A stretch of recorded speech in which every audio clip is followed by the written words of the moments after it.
এখন দেখেন না হিন্দুদের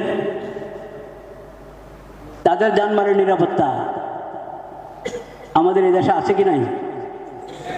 আছে, 16 আনা আছে। যদি এদিক সেদিক হয় এটা তাদের কারণে হয়। এখন দেখেন মুসলমানকে দাবা করে দিচ্ছে, মুসলমানকে ধরে দাবা করে দিচ্ছে। কোথায় আছি আমরা?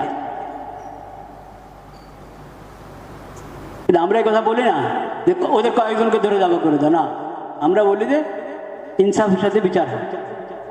আমরা এই কথা বলি। আপনি কোথায় পাবেন উদারতা?